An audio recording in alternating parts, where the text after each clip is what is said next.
Hi, my name is Fred Egba, and I want to be discussing with you on the matter of conflict resolution, a biblical approach to conflict resolution. We're going to look at the scripture where Jesus taught us the three major steps that we need to take in order to resolve conflict amongst brethren.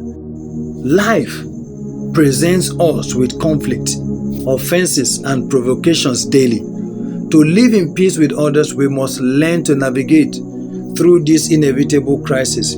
Jesus Christ has shown us the way to resolve conflict as Christians and believers in Christ. Matthew 18:15-17 provides our foundational text. Now, let's read it together. Moreover, if thy brother shall trespass against thee, go and tell him his fault between thee and him alone. That's the first step. If he shall hear thee, thou hast gained thy brother. But if he will not hear thee, then take with thee one or two more, that in the mouth of 2 or 3 witnesses every word may be established.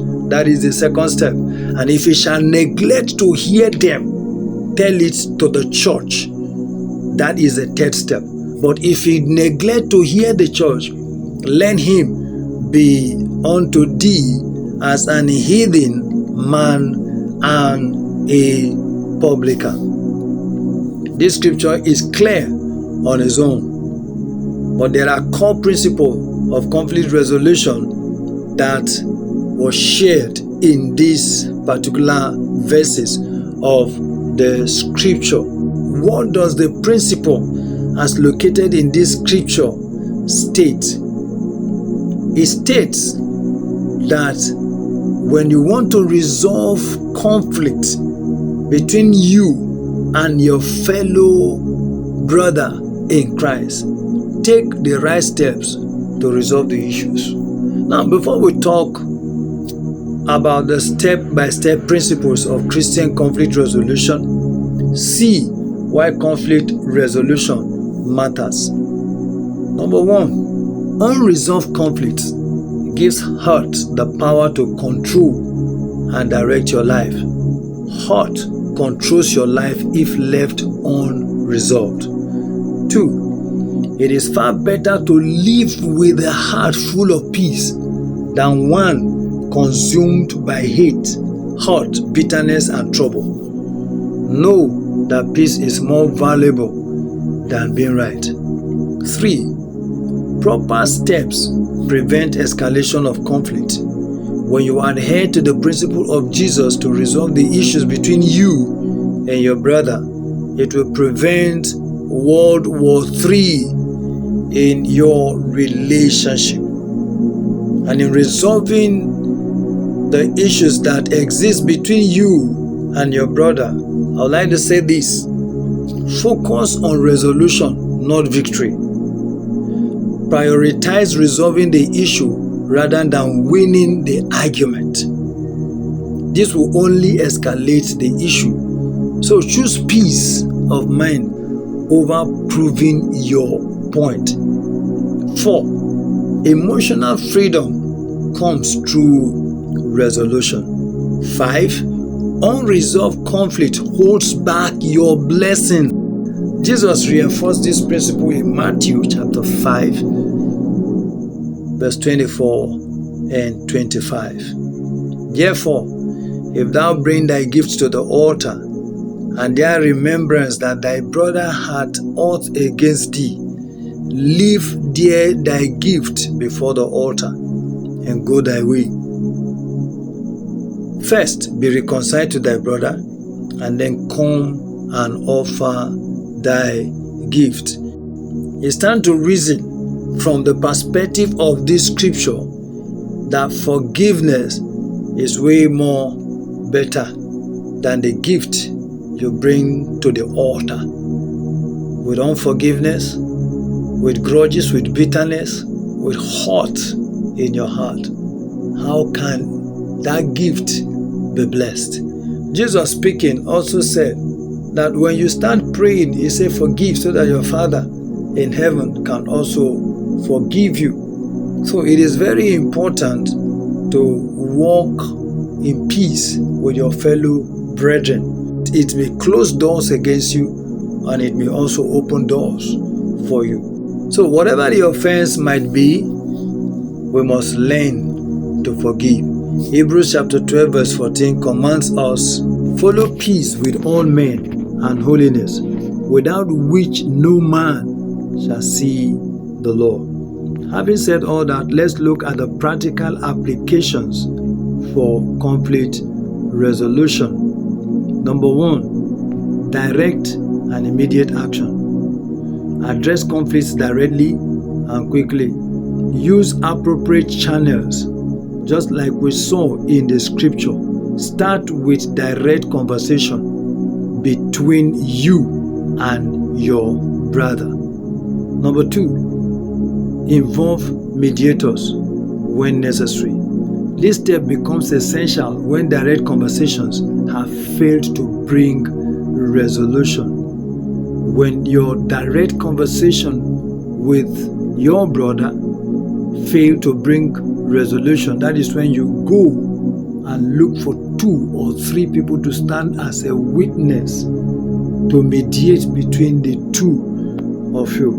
And if that one fails, then we move to the 3rd steps of conflict resolution in the Christian faith. And that is, you go to the church, you take the matter to the larger body, and let the church look into the matter and see if they can resolve the issue between the 2 of you. But Jesus then states something, that if your brother is still stubborn and adamant and refuses to listen to you and is determined that I am not going to forgive you, I want to live my life in that bitterness, I want to live in hurt, I want to live in the pain that you have caused. Well, God knows you have tried your best.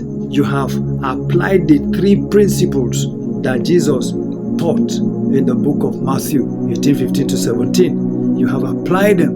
And so if he refuses to unite with you, if he refuses to forgive you, then Jesus said, well, you need to treat him as a publican, as an unbeliever, as a heathen. You know the reason why? Because the Spirit of Christ is the spirit of love, is the spirit of forgiveness, it is a spirit of peace. So if the other brother remains unshaken by the call to make peace, it stands to reason that such does not have the Spirit of Christ. The Spirit of Christ is a spirit that forgives, it is a spirit that seeks peace, and it is a spirit of unity. Jesus' teaching in Luke chapter 12 verse 58 says, when thou goest with thine adversary to the magistrate, as thou art in the way, give diligence that thou mayest be delivered from him, lest he hail thee to the judge, and the judge deliver thee to the officers, and the officer cast thee into prison. Here, Christ is still encouraging us as believers to settle our disputes amicably, to settle our dispute quickly and peacefully, and then it should be done outside of a secular court. So from this scripture, it seems that Jesus will not want us as believers in Christ to settle our differences in a secular court. Apostle Paul reinforces these principles in 1 Corinthians chapter 6, 1-7. One of the admonitions he gave to us there is that when we have issues with one another, if two brothers,